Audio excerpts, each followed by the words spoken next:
Hello. Welcome to the Tech Disruptors podcast. My name is Darren and this is Jason with Tuna Tech. And we are the Tech Disruptors. We are two guys that love tech and everything else about the technological world, if you will. And of course, we try to disrupt it. We try. I mean, it's just usually us, calling getting people copyright out, hits and getting copyright down. hit like last week. Yeah. Us trolling people on X. I sang a Taylor Swift song and it was so good. Taylor said copyright, Copyright, it's true. Yeah. So you missed it. Last week's show, he sang the whole Taylor Swift album. I don't even know I know. I was just trying to think of the name of the album. I couldn't even remember. But yeah, we know what we're talking about. Right. So last week, I want to flash us back. You may remember, for those of you who tune in regularly, thank you. Mm-hmm. The Cheyenne supercomputer. And we were following the sale of the Cheyenne supercomputer last week. Nail biter. It was a nail biter. I think it sold. It was like $480,000 from a $10 million evaluation. And I had bid about $465, and I was out. We missed out by money, a few pennies, basically. Mm-hmm. And it got me thinking. Because last week it was it was fun following that stuff. So I'm like, okay, so that was a $10 million product that sold for $480,000. But how much was it original cost? Well, that's it. I mean, $10 million is a lot of money for a supercomputer. But it got me thinking. So what crazy other items are people selling out there for a ridiculous amount of price? Oh, I reckon. Okay, we'll test this in theory. I'm sure there's toenails out there. Okay, so I frequented probably one of the most bizarre and awesome selling platforms, eBay. Well, and before we get into that, yes, this might be a new segment. We're kind of testing the waters. Unfortunately, I wasn't well prepared, so it's all Darren. But it's next all week, me. Hopefully, we'll be a little more prepared. And I'm just going to cut to the Mac and Me clip and just be like, I'm just kidding. And so anyway, I got me thinking, I'm like, this is an amazing regular segment where we just find some amazing, really rare items on eBay and see how much people are willing to sell them off for. So I, in my frequenting this afternoon, I decided that I was going to check out the collectible category of eBay. Now, one of the things I didn't know about eBay with collectibles is that they have a enormous subcategories of collectibles. And just to give you some basic setup here, they have in their collectible section, they have everything from banks, yes, whole banks, registers and vending machines, bottles, credit and charge cards. What you collectibles? Yes, this is a collectible. I guess we have to look at that. Identity theft. Emerging NFTs. That's the thing. I didn't know this was a word. Militaria, which I can only assume is military-based paraphernalia. Sure. Yeah. Pez keychains. Pez keychains? That's very specific. Now, one of the sections I'm very interested in looking at, there's two of them actually, religion and spirituality. I think you're going to find some great shit there. But also this one, science and medicine from the 1930s to now. Why that's a thing, I don't know. Sewing. Weird. Tobacciana, another new word. I'm assuming name? No, I'm assuming that's tobacco-related products. But I wanted to start by going to probably one of the more interesting ones I clicked on today, if I can actually find it. So under historical memorabilia, there's lots of like fun things, but the section I'm most interested in is fantasy, mythical, and magical collectibles. So I'm going to all those things you do believe in. Yeah. Yes. Okay, so I'm going to pull this up on screen so you guys can follow along with us here. I'm going to kind of give you a sense. So as I was going through this, a few things got my attention. Now, okay, the first one was a spirit bell. Now, when I was looking through this, I was like, okay, hang on a second. There's got to be something going on here. So the basic premise of a spirit bell, from what I can understand in this lovely picture here, is a bell that rings on its own. So it's, I guess, remote controlled. And I guess if you wanted to convince people that maybe spirits were in your room or in your building, you But would. how is this under collectibles? Well, I don't know. Maybe this is a legit bell that conjures What? up spirits. I mean, Well, what underneath other is use would you use for this? I mean, that's a desk bell. So if someone's not available, you tap it and it goes. Why would you need a remote? It's got to be to fake something. well, I mean, that would be it. And I mean, look, I mean, we're going to take all this with a grain of salt because you can see the next item along there is a Harry Potter magic caster wand. So, Oh, I mean, when we're talking yeah. collectibles, we're really getting into this now. But the Only in Spirit Canada. Bell. So the Spirit Bell here is what you see up on screen. This is the Spirit Bell. $42? No, $42. No, thank you. Along with a $15 shipping fee to my location. Well, let's see the other images we have up here. Yeah, so is that micro USB or USB Type C? This looks like micro USB. That's micro. Which is hilarious to me. But I want to read you the description. Oh my God! Look, go back up that picture real quick. No, this one here. No, keep going up. What the? Oh yeah, it's just like someone demonstrating how to use them. Yes, a regular bell has been thinged here. Now, okay, what I want to get to is the description here. So this is a simple desk bell that everyone knows. Okay, cool. But it's remote controlled, and it can be used as a normal bell too, just in case you're wondering. 2-in-1. This part here, I don't know. Like, what does this mean? This model is examinable, which means you can even give it to the spectator to hold in their hand. Oh, yes, I think. Okay, so I guess the whole idea here is that it's meant to be like you meant to say, "Oh, look, I can make this bell ring on its own. Oh, you better inspect it. Oh, it looks like a regular bell. Okay, awesome. So place at your in command, your sock.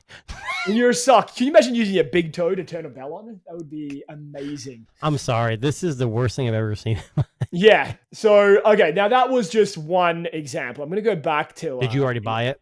I didn't. No. Okay. I was waiting to see the other offerings. At the Tech Disruptor's main office, we'll go ahead and put that in at the front desk. Now, I'll be honest with you. I'm more interested in the candle because that shit can light on its own. It's the same seller? That's a good question. I'm not sure. Let's find out. It is the same seller. With Spark Ignition upgrade. Look at that. Yep. They've upgraded it for us. Now, okay, I actually think this would work more as a way to trick people than the bell would. Like, so it actually lights.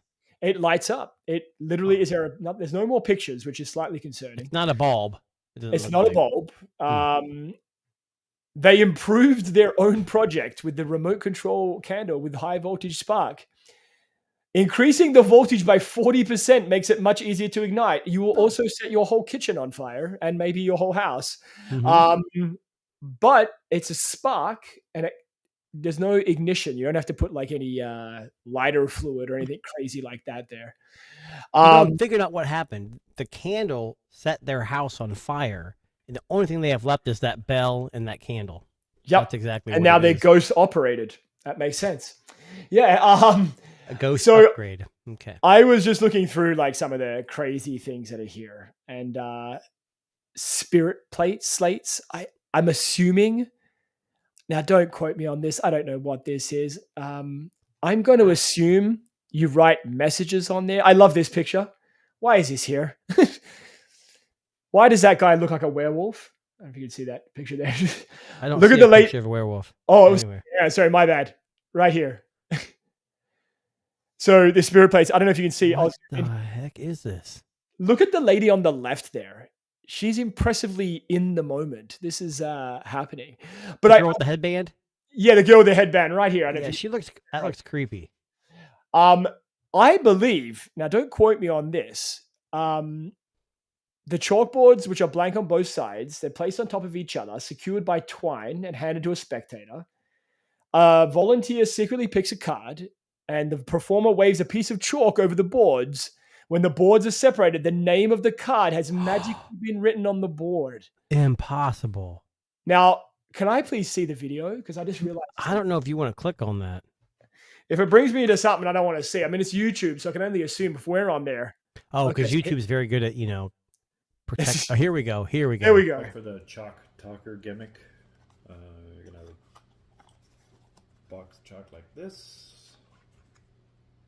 This is impressive to see. Chalk, of course, because you're gonna use it for the spirit board.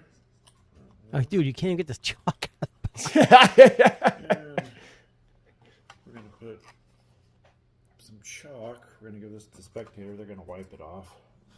Make sure nothing's on there, both sides. Oh, okay. Yeah. Nothing's on. I think this is like some basic magic happening right here. And this side. I'm impressed already. Either side. If we get copyrighted for this shit, I'm gonna be so upset. So, okay. Have them take the chalk and coat it with chalk. That way the spirits can communicate with us. They'll have the medium they need to talk. I am so confused. Just put a little chalk here. If he draws a dick on there, I'm gonna be so upset. I don't think there's a playing card with that on it. Yeah. So, give them enough chalk to talk to us with. This is a long video. Can we just speed this up? And we'll put the board around there, chalk there. Yep, we get it. Just Yeah. Okay, so I'm gonna skip ahead. We left you a medium of chalk on. Skipping ahead. And then if you look right there, this is so cold. That's creepy. I missed something. Yeah, I don't know what's going on with it. But anyway, Either way, those spirit boards are very worth the money. Get the candle. Yes. You get the bell and the spirit. I mean, you have a setup right there. I was going to tell you, last weekend, me and my family did an escape room. Yes. And it was a paranormal escape room. Oh, okay. And I think a lot of the tricks are similar to that. Like, you hit a few buttons and all of a sudden something went open. Or you put these statues on these certain things and the magnetic whatever will turn a radio on. And very similar to that. Someone's back there with there's cameras in every room because they're watching you to make sure you don't need help or anything. Yeah. So interesting. Well, I want to show you just before we move out of this segment. I want to show you my favorite one. Okay, this is quite literally. Give it a second to process. Hold on. 2024, the little baby hand magician, trick, close up, magic kids, props, toy, C4. What the hell is that? Okay, so the basic setup here, I'm going to show you a picture of what you see here. It is a realistic silicone baby hand, which you put it on your pinky to make it look like a little baby hand is coming out to grab the coin out of your own hand. I'm done. I think this might be my favorite one. This might be the winner for today. I mean, I can see myself doing that, which is actually kind of hilarious. The little hand. There's a lot of use cases for that. Yeah, for sure. Well, I mean, the price is right. I mean, it's $50, but did you see $15 shipping. Trending. 49 have already sold. Wow. 49. Baby, what's the description? I'm so curious. Hang on a second. Very interesting magic. Just typo, first of all. The hands are taken away by the small hands that do not belong to the magician, and then a small hand appears. Who wrote this? Can you read this? Very interesting. I can't know. Oh, okay. Hang on. Basically, very poorly written. And as you can probably imagine, the little baby hand comes to get the thing. And that is the fantasy, mythical, and whatever the hell else it's called edition of weird shit on eBay. So if you're interested in those objects, look them up. Buy them. Listen, I'm going to be honest with you. Jason actually bought the baby hand, but for a different kind of reason. I did. Yeah. It's private. I don't like to talk about it. Yeah. It makes it look huge in that hand. So it's supposed to be private, but yeah, I know, but it's okay. It's okay. Speaking of fear and things in the world that scare the shit out of us. Are you ever a fan of the TV show Westworld? Not really. So I want to just quickly show you something that caught my attention. So there is a factory in China that are creating uncanny humanoid realistic android bots. Hold on. Sex bot. Sorry, yes. Well, I sneezed. I mean, some of these images would help you believe. I want to show you this image first because this is terrifying. Let me pull this up on screen. This is an image of inside the factory. It's a pretty cool factory. It's a pretty fucking cool factory. But look on the left there where you see like the top, I guess the top half of the robots. Mm-hmm. And like the fully what's with the DNA strands hanging from the ceiling? I don't get that. That's some weird Temu esque neon light, neon lighting happening in the back there. But I mean, I can understand why you might think it's a sex robot. But I want to show you what they look like in action because that was a little bit more interesting. Here we go. I promise you, it's not Mac and me. Don't worry. If I can get out of the images, I think I've broken it. Hang on a second. Oh, there we go. Okay. So here is the actual factory itself. Let me share my screen. This was a little bit terrifying. I'm going to be honest with you. I know a lot of this AI stuff we've been talking about a lot. Let me just... You know what it reminds me of? Pursuing closest resemblance to humans.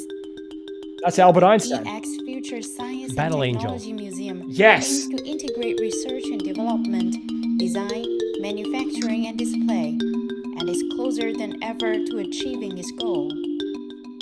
It feels like entering a scene from a sci-fi movie.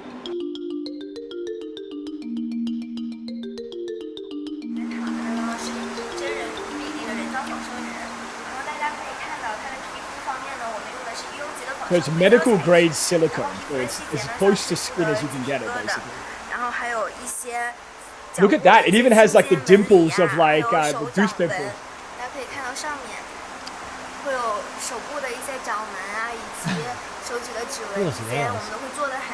The hand, the lines on the hand. Here, you can talk to historical figures. Now you can kind of tell that's not experience the thrill of a mechanical battle.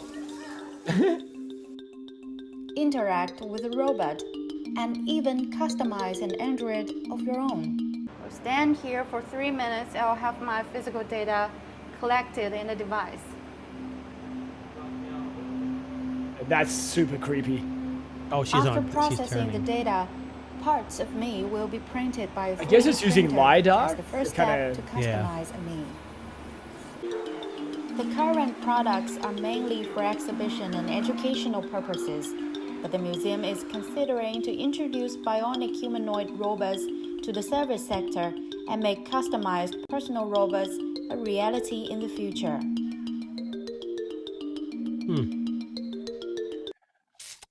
I'll be honest with you. Slightly terrifying. I would say that probably works better than this thing does. Was that the rabbit? Yeah. Yeah. Oh, the poor rabbit. It's had a tough life so far, hasn't it? You may have had it worse, but yeah, they both had it. Yeah. I mean, it's been rough all around, but I know we've talked a lot about these humanoid robots. Now, this one was particularly creepy because it looks... I think I'm more impressed by how lifelike the skin is. I know one of the things they just can't seem to get right with a lot of these AI humanoid robots is the eyes. The eyes are always a giveaway for me. Like I look at them, I'm like, that's kind of a giveaway too, just in general, because it's kind of like jumpy a little bit, but it's getting closer. It's getting closer to that humanoid reality, right? When ChatGPT and these AI assistants get better, and then they next thing you know, Rabbit's going to have an actual humanoid that you can just walk next to and say, "Hey, what's the weather today?" And I'm like, checking for you. Now, let me ask you this: why do they put hair on these humanoid robots? To make them look more human. I know, but why? why do we need that? Maybe that should be the discerning feature. It's kind of disappointing because even I don't have hair. Yeah, well, this is what I'm getting at, right? So, I mean, fair. you might be an AI robot. I mean, we would never know. So, I mean, he's pretty animated. He glitches out sometimes. We've seen. Yeah, a little bit sometimes. Yeah. His voice changes dramatically on mic sometimes. Yeah.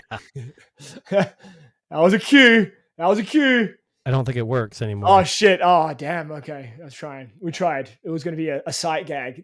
Completely unplanned, as the Tech Disruptors normally is, of course. Yeah, I don't know. I have no idea why it's not doing anything. Can you, It's not doing anything. You just sound like normal to me. Yeah. Actually, more intelligent. That's super weird. Oh. you hit the AI button. Anyway, moving on to actual tech now. I know some fun things have happened this week. This little company named Apple. Yeah. Oh, there we go. Yep, she's back. Jeez. There you go. It's okay. We'll get it on the next queue. A little company named Apple released some largely uneventful iPads. Well, it depends on who you ask. Yes. Because the only thing that actually matters, if it ain't Apple, it ain't shit. Shit, true. So. Okay, so they did. So, okay, I'm just going to throw this out there. I'm going to start by saying this. I actually think the iPads, the whole lineup is just a fucking clown show right now. Okay, so you've got Pros that are thousands of dollars, iPhone price iPads, which are still running iPad OS, not some kind of native other system, which arguably are still pretty garbage. You've got a pencil, which basically does everything that the Samsung S24 Ultra stylus does. Well, and their tablet pen, I believe. Yes, and tablet pen. And you've got two new models. Hold on. Yeah. But their pen is revolutionary. Yeah, of course. Okay, and it's white. Go ahead. Yeah. And two new iPad models that are noticeably heavier than the iPad that's supposed to be lighter than air. Can I ask you a question? Yes. Thin and light. That has never been a selling point to me. I don't know. I mean, I know tablets, you don't want a chunky tablet, but this is the thinnest Apple device we've ever made. Congratulations. That's all you talked about. Yeah. I don't care. So here is where I kind of get my nose bent out of joint a little bit. So I was looking at comparisons between these two devices. Like the Air and the Pro? So no, I'm talking about like the Pro 2022 and the Pro 2024. Correct. And Engadget did a really good comparison here. And I just kind of want to pull this up side by side so you can see what I'm talking about here. And it goes through a pretty good overview of what's changed from generation in the last 2 years. So first thing you'll notice here is that it's a little bit bigger, the iPad Pro. I think $0.001. $100, $200 more expensive too. Well, this is the first thing that annoys me. So we can see here that there's been a dramatic jump in price across the board. So right now, the very base model of the iPad Pro, which was $1,099, is now $200 more expensive. Jeez. The next tier up is $300 more expensive. Then it goes $500 more expensive. And then they've taken out that $1799 tier from the iPad Pro. And they've jumped right up to a $2299, which is at the very top end of the spectrum. So $100 jump roughly all around. Yeah. Now, okay, I understand prices have changed in the last couple of years. Sure. I get it. But if you look at these specs side by side, besides it being lighter, a newer processor, and a newer processor and a bit thinner, is there really that much difference? I mean, look at this detail right here. Remember, the previous generation is on the right and the new generation is on the left. Yeah. So, well, the storage is different. On the base model is 256. I mean, that makes it a little different, but it also takes away from, if they would have included a 128, they could have had a price point at $999. Yes. But anyways, I digress. So wait a minute. You're right. Last year's had 2 cameras in the back, and now they just have 1? That is correct. The new 12.9-inch iPad Pro 2024. You know what's sad? I had the 2022 Pro, and I don't even remember it had 2 cameras. There you go, right? So yeah, because we use them a lot. But, I mean, really? Yeah, you're right. Nothing's changed. New keyboard, so now you got to buy a whole nother $350 keyboard. Yeah, new accessory, which is, again, the new pencil. The new pencil's what, $129? I swear. Yep. And again, like a similar story with the smaller version, besides it being smaller. You know what, though? Maybe we're being too harsh, because while I don't think Apple has the best practices in a lot of things, they are a business, and they are making lots of money doing it. So Of we can course. sit here and say this is stupid. We can throw stones. I get it. Yeah. Yeah. I mean, but Apple does it. Samsung does it. Yeah. Maybe not to the same extreme. Yes. But yeah, I mean, it still doesn't make sense. I think they made this big. And Let me after ask I you saw this. their latest commercial, though, I'm definitely thinking about buying it. Oh, I'll come back to that. Don't worry. We're going to touch on that in a second. But look, so I don't know if you noticed this, but what do you notice here in this equation? Right. Bigger battery, same time. You know what that is, don't you? The M4 is probably a little bit more power hungry. Yes. And what's funny is when you watch this thing and they compare the chips, they're always like, it's 20% faster than the M1. Well, yeah, it's 3 years newer. It should be faster. And 20% isn't that much. What's the reason for omitting the ultra wide? I'll be honest. I have cameras on every tablet, and I very rarely ever use them but the front one. And I just don't think people use it. And I think the biggest benefit that the new Pro has is I believe they moved the front camera where it always should have been in the first place.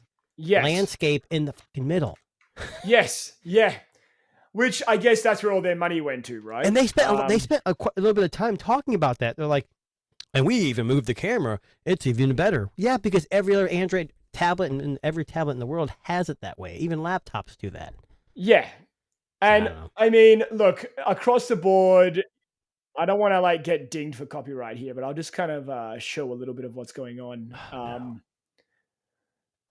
But okay, so actually, let me pull up the thing. I just want to kind of give us a sense of what they look like first of all, because it's worth talking about their thinness. I think they were big on the thinness, and I don't understand why. Because everyone was complaining that the S8 Ultra, the Tab 8s, and the Tab 9 from Samsung was just too thin and it was too big. Well, Apple does it. They're like, oh, it's the greatest thing since sliced bread.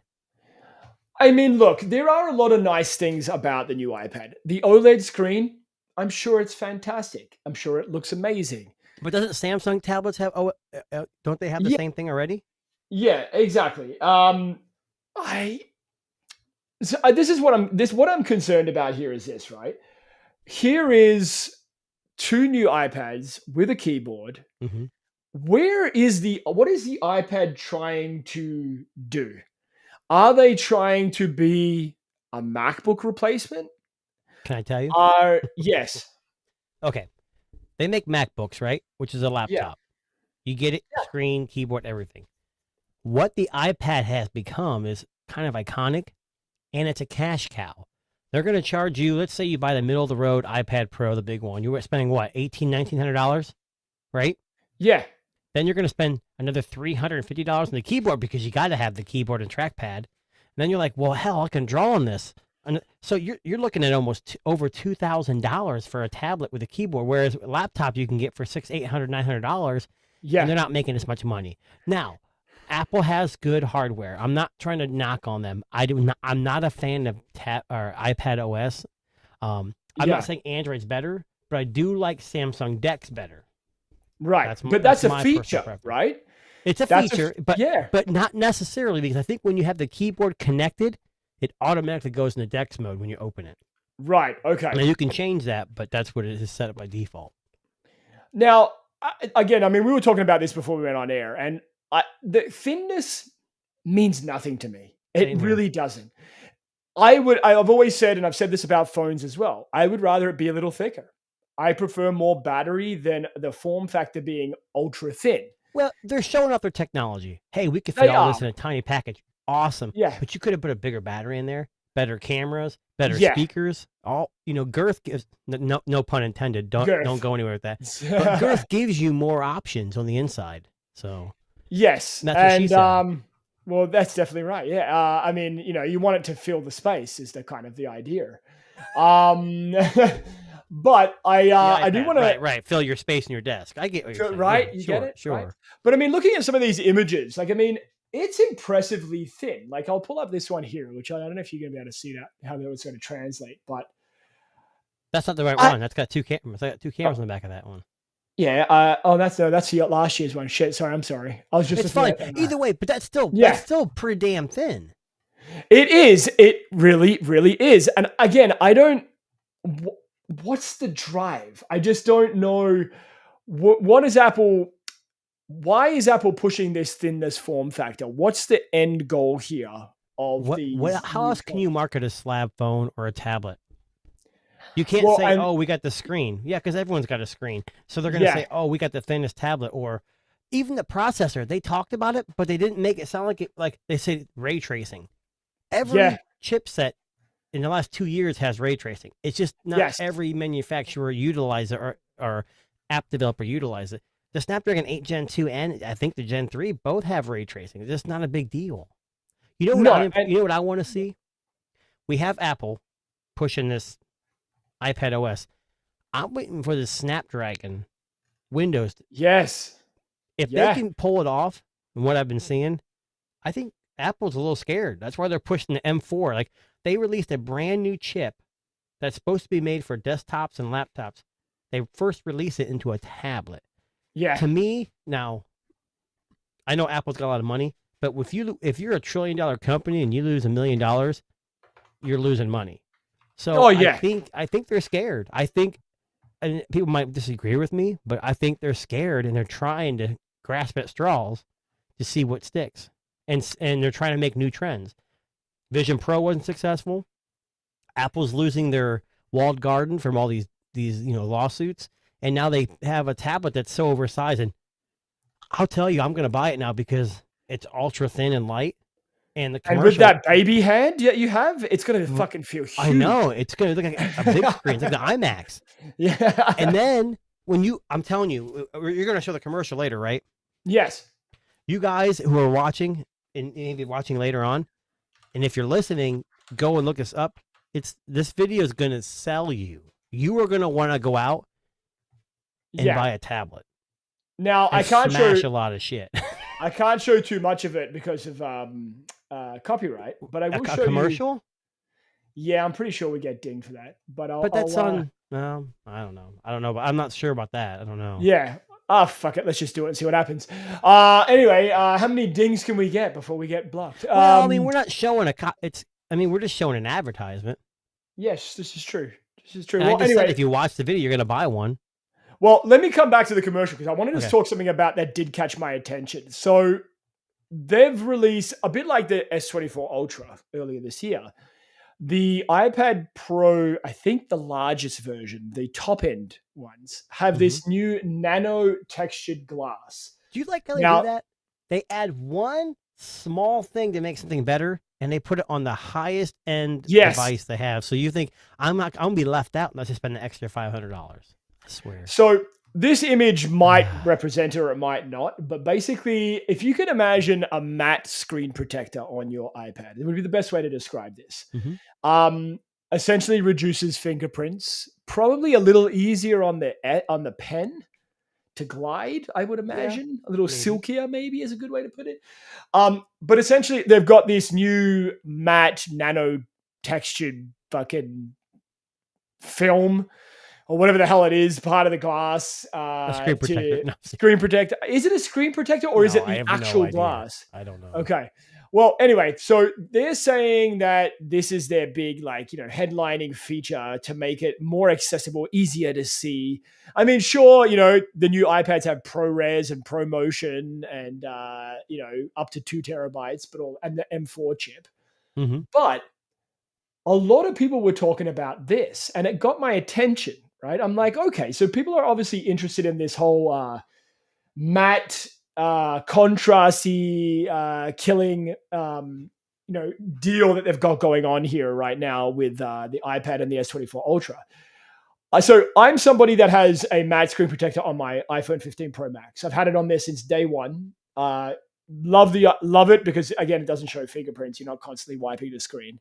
But agreeably, it does kill image quality, right? Blacks don't seem as black. Colors don't seem as vibrant. That's a screen protector you put on top. This is probably built in. Yes. Now, here is my question. What happens if you buy this and you hate it? Do you return it within 15 days like another tech YouTuber? If you're an Apple person, it doesn't matter. You're going to stick with what they give you because you don't have a choice. Fair. I mean, that's what I would. I know it's not like an Apple hater right now, but that's the truth. Well, I know Delve on Digital, who's one of our regular people on Tech Disruptors. He uses matte screen protectors on everything. Mm-hmm. Now, I get it. Matte screen protectors serve, again, reduces fingerprints, glare. Never used one. I mean, it's not everybody's cup of tea. It gives it a kind of slightly... like screen protect. Unless they come pre-installed, I don't put them on because they're a pain in the ass. Yeah, and fair enough. Yeah. I mean, the only thing that really happens is, I mean, it's a bit more grainy, maybe is the term. I agree. Yeah. But is it worth the extra money? Like, could you not just put... So, I mean, could you not just put a matte screen protector on it? We have to see it in person. I don't know what it actually is. I didn't hear that at the event. I only caught bits and pieces of it because I was kind of busy. All I kept hearing was thin, light, and we're fast as hell. We're the best, stuff like that. Now, I mean, the interesting thing here is the Lightning port's gone. That was originally on the 2022 iPad Pros, so they've gone now, switched that over as well. I thought that was C. That was Lightning? Was it C? Maybe it was. I think other laptops, well, maybe not. I don't remember. I thought that it was a Type C. Either way, Type C is not a big innovation. No, exactly. No. I mean, there is a lot to like, right? If you look at this little spreadsheet of details here, you've got the classic. They started it. Now everyone does this.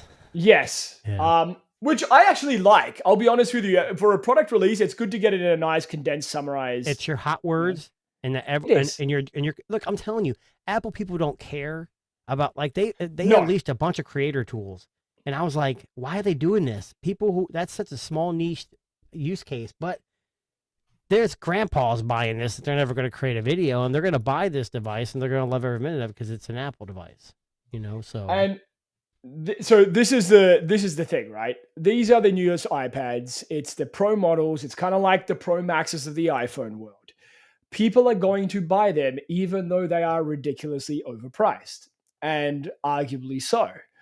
I think if you're in the Apple ecosystem, you don't have a choice. And they know that. And that's why that walled garden is so important to them, because Apple, they're good devices. Don't get me wrong. I've had a couple of the Pros, but I'm not in the ecosystem. So I don't have the watch. I don't have the earbuds. I don't have the headphones. I have a watch, or I have the phone only. And for me, Android device tablets, better or worse, fit my needs better. And I've never had, there's a couple people on X, I'm not going to call any names out, that have been kind of poking the bear, saying, well, if you think the new iPads are dumb, you're an idiot. Or, if someone said they give their Android tablets to their kids until they're like 5 or 6 to make sure they don't break it, and then when they get older, they buy them a real tablet, and then they'd say, "Oh, that's the only thing Android tablets are good for." People like that. Yeah, it's called being closed-minded, and I think that's stupid. But I'm not going to call any names out. So I wanted to go and check out the iPads. Why is this open? Sorry, that was, I actually did not have that open at all. You have it ready, don't you? No, I actually clicked, I had a YouTube open as one of my favorites on there. Hang on a second, okay, now we're good. Okay. I wanted to go and check out these iPads today at the Apple Store. They didn't have them on display yet, so they weren't. They don't come out till next week, right? Yeah, but usually around, like, they usually have them on displays, like they start drum up the interest. There was nothing there, of course. But you did mention something that I thought was slightly hilarious, and that was Apple's own little commercial that they... Now, before you show it, yes, did you see it? I did. Have you heard the backlash? I have. Do you agree or disagree with the backlash? What's the backlash over? Because I couldn't quite get to the heart of it. From what I understand, you got to see the video. We're going to show it, but or the video, the commercial. There's a platform with a piano, a bunch of, like, a record player, a bunch of paint, like just stuff that people use to create. And then it's on an industrial press, and it just slowly presses everything and breaks it. And then when the press opens up, there's an iPad there, basically saying, hey, all that stuff you did can now be done in this. The backlash comes in, it's like, Apple's a big company. They're $1 trillion company. They've got a lot of influence, and they're saying, hey, forget all that old boring stuff. It's not worth anything. Let's all put it in a slab. And a lot of people are against that, and I get that. It's everyone's jumping on this. Yeah. I don't really care. I mean, I understand the premise, but people nowadays are very sensitive. I'm just going to play it. So it's Apple's not your friend. They're a business. Yeah. And look, I mean, I know there are people that live and die by Apple releases. They like are. you. And if I know you do. Yeah. Oh, yeah, me too. Yeah, of course. Yeah. If you go on X right now and you type in Apple, you're going to find 1,001 people who are saying it's the greatest thing ever. And then you're going to find 1,001 people who are saying this is garbage. And what's funny is a lot of people will go on X, Instagram, Blue Sky, Threads, whatever, and they'll say iPad sucks. Yeah. And they'll get a reaction. Or you hear people say iPad's the best. And they do that to get a reaction. Yes. I don't know if that's part of this whole backlash, but like The Verge said, I was listening, what was I listening to this? Some radio show on the way home from work, and they were talking about it. And people are like, they reached out to Apple for comment, and Apple refused to comment. It's like, I don't think Apple even has to grasp of what the hell happened, because they have a advertising agency that's making this, and Tim Cook's like, oh great, okay, you done it before, we're not even going to look at it, and shot it out. And it's not bad on first glance, but we live in a society where our butt gets hurt over a lot of things. I actually don't think they care. They don't. I just don't. I honestly don't think they care. If you had $1 trillion and you lost $1 million because of a commercial, tax write-off. That's right? Like that's like $1. I know. I mean, again, I honestly think, like you said, I think this is rubber stamped. Like you said, Tim Cook goes, "Oh, yep, sure. You want to make a commercial about how thin it is? Awesome." Here you go. After I watched the commercial and I stopped crying, it really wasn't that bad. I cried a little bit. Yeah, but, I mean, you cry at my little squishy balls getting crushed. Well, no, that was my piano. I borrowed it too. They said they wanted to play some music, and they didn't tell me they were going to crush it. But maybe they'll give me an iPad to replace it. Well, here is what I wanted to know. So remember when their iPhones came out, and the most recent ones, the 15 series, okay, and they pushed that big environmental angle. Like that were like that video, the Mother Nature video, all that shit. About the charging and everything too? Yeah. So my thing is, I watched the release thing here. There wasn't a huge focus on the environment for the iPad, not as much as it was on the iPhone. Maybe because they realized people don't care. Yeah, well, like that, but I mean, look, let's call a spade here. I mean, I think there is some recycled material in here, and I probably got that wrong. And maybe they just didn't mention it a whole lot like they have in the past. Like Google comes out and says our cases and it's 95% recycled aluminum. Recycle titanium? Is there recycled titanium? I don't even fucking know. I mean, I somewhere in here, I'm sure there is some environmental. It says here 100% recycled aluminum in the enclosure. I think the screen is actually a recycled Samsung big screen they cut into 4s. Right. Then, right. It makes sense. Right. Yeah. They took all those Note 7s and they just took all the screens off them and just glued them together. And here we go. Yeah. I don't know. It's interesting. Like the environmental focus just wasn't as overwhelming as the iPhone release, which I guess there are probably a lot more iPhones than there are iPads in the world, which kind of makes sense. But in the same breath, it's an interesting change of perspective a little bit. It wasn't so in your face. I think we could all agree that the iPhone release was very, here's Mother Nature, screw everybody else. Mm-hmm. They even hire, remember. The iPad, I mean, one thing that kind of threw me off was they're like, hey, it's 20% more cool. Well, yeah, it's fucking huge. Yeah. There's no way it could dissipate. You can't dissipate heat with an aluminum slab that's 14 inches long. I'm not trying to I'm not trying to knock on them because there's a lot of Apple fans are probably people saying, oh, you're an idiot. I don't care. I mean, I'll end up trying it, maybe purchasing it, but I just can't get into that. I don't get into the iPad OS. I just can't. So besides Apple, there's another multi-million-dollar, maybe trillion-dollar company that you may have heard of, Google. Alphabet, yeah, Google. Alphabet. And Google just released their lovely Google Pixel 8a. And what day did they release that?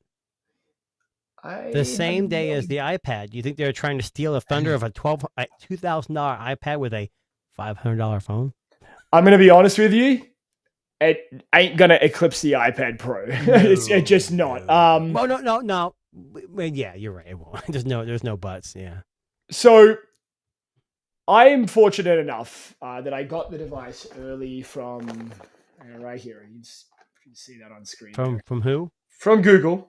Oh, nice. I've had it in my hand now for a couple of days. And while I'm under embargo, there's a couple of immediate observations I would like to make. I can see the design language. I can see where this year's Pixel Pros are going to be going. They're going to be these curvy, rounded, slabby type devices. The Pixel 8a reminds me a lot, ironically, of another Apple device. And arguably one of the more popular Apple devices that have ever come out. And I just want to see, I want to show you an image of what I'm referring to here. So here is the phone in question. I believe that, well. So take away the Apple logo, take away the notch. Arguably,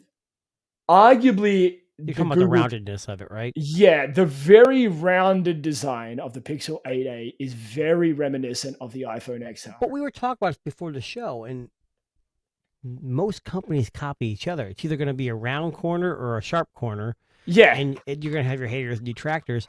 I don't think it's a slight on Apple, like they're trying to copy Apple. No. I think Google's trying to be different, but the same. Yes. Kind of like their slogan. Yeah, kind of like their slogan. Yes, that is correct. Because they have I say iconic, but the camera bar that we all know might be a little different, maybe a little bigger, but it's definitely a visor that they've had for the last 2 or 3 years. And they round the corners. What's going to be interesting is if the Pixel 9, 9 Pro, and if they have this 9 Pro XL and the Pixel 9 Fold or whatever they're going to call it, they're going to be as rounded. I'm going to be honest with you. I don't like the design. It looks good in that picture. I like that color. It looks good in pictures. It does. But ergonomics-wise, it's very, very slippery. Part of your embargo is you can't show it on screen? I can show you the outside. That I can do. Well, I don't want you tearing it apart and showing me the inside. No, that's okay. Here is... I'm not going to show well on camera. Can you hold it like that picture? I'm kidding. But here is like the basic. I'm going to show you the basic. Yeah, I got the matte black version. Now is the visor black too, or is that like a steel It is all brush? matte. So it's all brushed. I don't think that looks bad, but I think the green or what they call it, the aqua or whatever they're calling it. I think that's better, but it's me. It's super slippery. Like it's like holding it in one hand. There's no grip on the sides. That brushed aluminum on the sides is already slippery. Is this the nail in the coffin for the A series? It might be the sunset of the A series. So maybe one more year. Maybe. I think it would be dependent. Here's the problem. There's not enough. Like you said this before. There's not. I don't know if you. I never had the A. Yes. 8A, but the 6A. There's not enough differentiation between their normal series, except for the fact that they come out earlier. They're built, obviously the quality is a little better. They have slightly better cameras and screens, but same processor, same memory, wireless charging. I mean, yes, you have slight differences, but I think it was an MKBHD or one of those guys made a comment. It's like, you can get the 8 for what, $549 US, and this is $499. Now, Google Fi sent me an email, and I can get this for $200 off. Yeah. So at that deal, that's a better price. Yeah, it's not too bad. But I don't know. Well, I had the 6A. I never had the 7A, but it was a good phone. And like MKBHD said, the 7A I think was the one that won the ELO Pixel Challenge, and that's good. But the price is not right. We talked about this. If it was $399, $349. Oh, absolutely. This would be the best. Only mid-range Android phone I'd actually endorse because of the cameras. And I said to you off the air, I mean, it has all of the greatness about the 8 series. So it has the voice to text. It has all the AI features. It even has the software stuff. It even has the face unlock authentication stuff. Can you talk about the cameras? I've only taken a few photos, but I can give you the basic gist of it. As good as last. I mean, are they good? Yeah, they're good. They're good. So it's nothing so it's typical Google. Like if you go out in the world with a cheap OnePlus 12R, yeah, and you walk out with this, you're guaranteed you're going to get a hell of a better picture on a Pixel device. Yes, flat out. Agreed. And it's always 99.8% of the time you're going to get a good picture with a Pixel device. Yeah. So that's a selling point. It is a selling point. I mean, I still have to do a lot more testing, and I've only been using it solidly for like a day and a half now. But there's a lot to like about it. Is it an arguably better device than the 8, the regular 8? I think for some people that $50 or $100, that's the difference, might be enough for people to say get the 8A instead. It's $100 in your pocket instead of $100. What is Google's price for the pre? Is there a special on Google for pre-order? I think there is. I think I saw something today, and for the life of me, I don't know if I have it here, but there was a promotion that came out today. I know they had it for the Pixel tablet, but I did see somewhere along the line here. I know, like I said, Google Fi had $200 off. Amazon's giving it with a $100 gift card, and that's not bad. You're saving $50 over the 8. And you're getting a $100 gift card, but I'd rather just say take $100 off the phone. I'm looking at it right now. Pre-order here in the U.S. It says buy the new Pixel and get $100 Google Store credit. Yeah. So I guess I mean with that you can get. It's like Samsung. You can get maybe a charger, or or a case. But yeah, $499 is just It says get extra $300 back on a Pixel 8A when you join Google Fi. So if you're a new Google Fi customer, you can actually get it for what, $200? Which that's a good deal. That's a great deal. That's if you have a trade-in. If you have a trade-in, let's say you're rocking the 7. Yeah. Would this be a good upgrade from the 7? I would say so. I mean, it has the Tensor G3 is arguably a better chip. So if you have the basic Google Pixel 7 128 and it's in good condition, they'll give you $170. Yeah, Google's trade-ins are the worst. Holy crap! You know what? I was trying to go to bat for them, but that's no. I mean, look, I think that the rounded design is here to stay for a little bit. I don't mind a rounded design. No, me either. I don't particularly care for the slipperiness of the aluminum rails because it's it's a little bit harder to hold. It's plastic, right, or composite? Composite, I think, off the top of my head. I mean, that doesn't help us. If it had a matte texture to it, it may not slip out of the hand. What was that? The 5? Remember how the 5 felt? Was it the 5? That was a good phone. Yeah. So, I mean, again, more evaluation is needed on the Pixel 8a, but the only thing I've noticed so far that is worth mentioning, the speakers seem better. They seem kind of louder. Little more quality maybe there, which might just be a placebo effect because I haven't had a Pixel in my hand for a little while. So, you know what I'm happy about the most? Yes, is that Google is actually sticking with making a brand. Like, for a while there, the Pixel 3, 4, and 5, they changed everything. So it was a flagship. Then it had a bathtub notch. Then it was a mid-range phone, and they've kind of bounced around. And that's typical Google. They throw everything out there to see what sticks. I'm glad that they have an identity with the visor, and they're kind of trying to stay with the same recipe. Like, we're going to release the 6, then the 6A, then the 7, then the 7A, and it's like a gap. So they're trying to make that money, and that's, again, they're a business. They're going to cash out on the flagships, and they're going to throw a mid-range in the middle. I'm excited for the 9. I don't think the Tensor G4 is going to be. No, it's nothing. Honestly, I had the Pixel Fold still. I don't have a Pixel 8 Pro anymore, and I miss the camera. I really do. Yeah, now, it's a great. I have the Vivo. I love this. This is my favorite phone. Yeah, but Google software is just. It is. And look, I mean, there are things I miss about it, like the Pixel, the fluidity, a lot of the AI features work really well. Call screening, all of that stuff is still there. And Pixel's my first love, and this is like my new love interest. But I'm thinking about my ex. Yeah, basically, It sounds bad, that's but fair. Yeah. Now, Google I/O is coming up next week. The 15th or 14th. Yep. 14th, yeah. Now, here's the question, right? So they're going to be talking a little bit about AI. Are they going to blend? A little bit. Well, are they going to just blend Gemini and the Google Assistant? Is this it?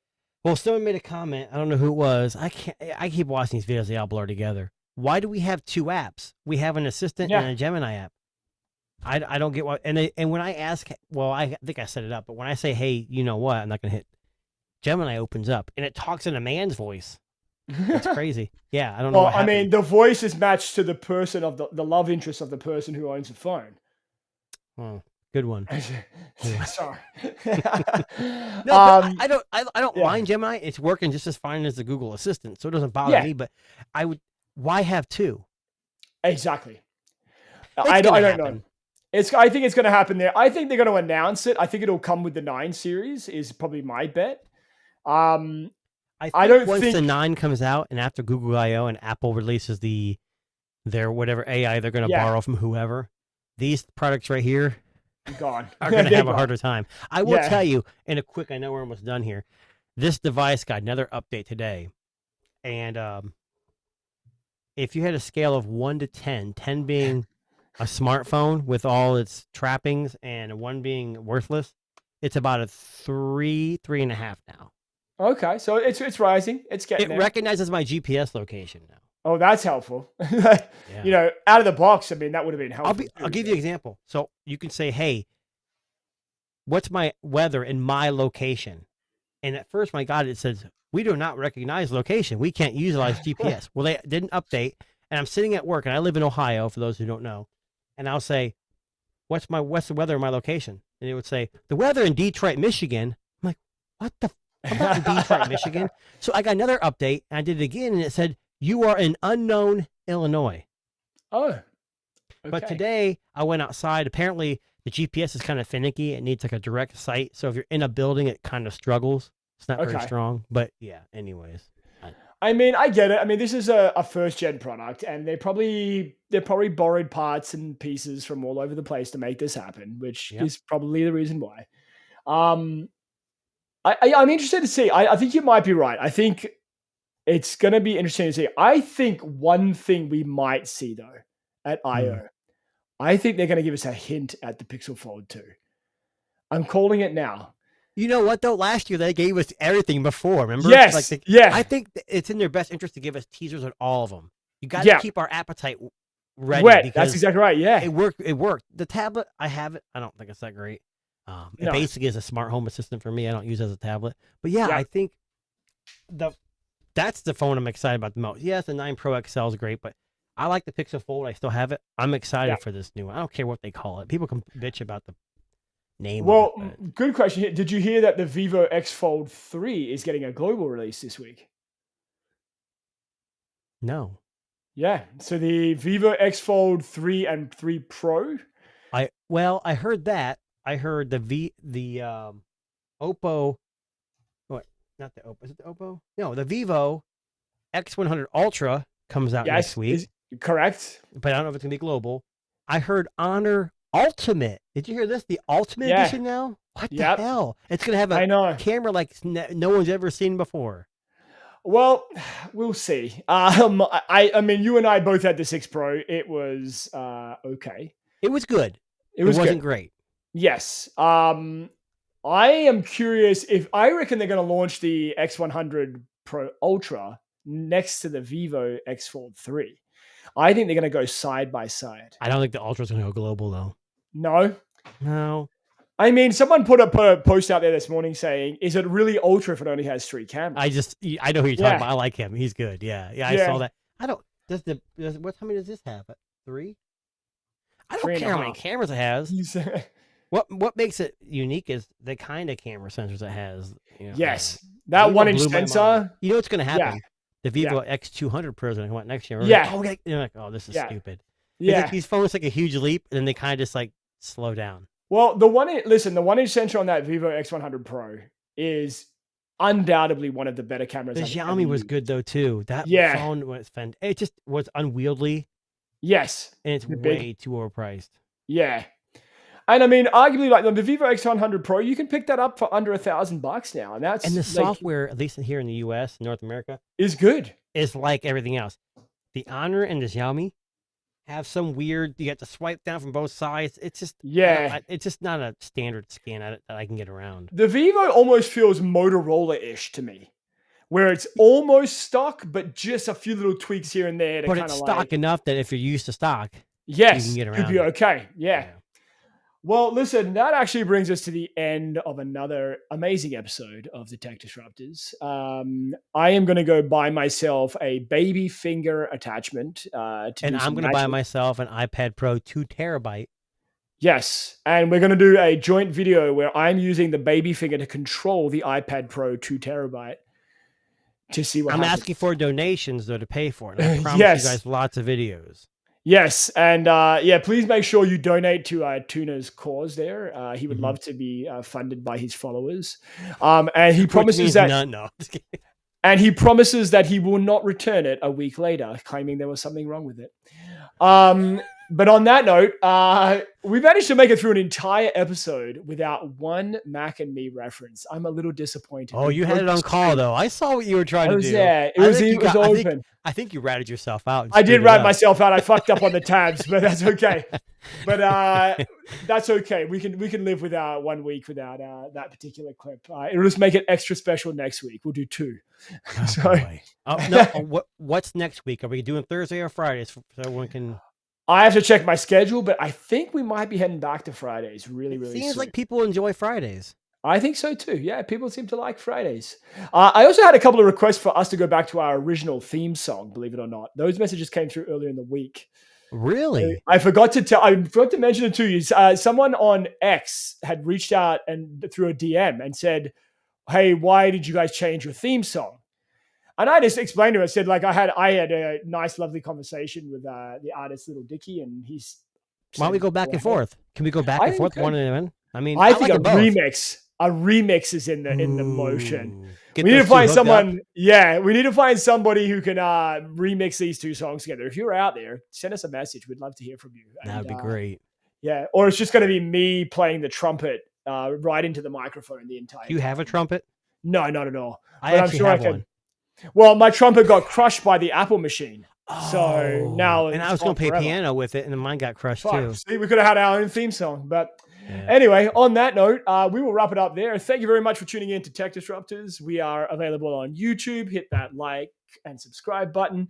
And don't forget, Spotify, Apple Music, and anywhere where the podcast company is not getting shut down, like Google Podcasts. We're probably there too. But we will catch you guys next week. And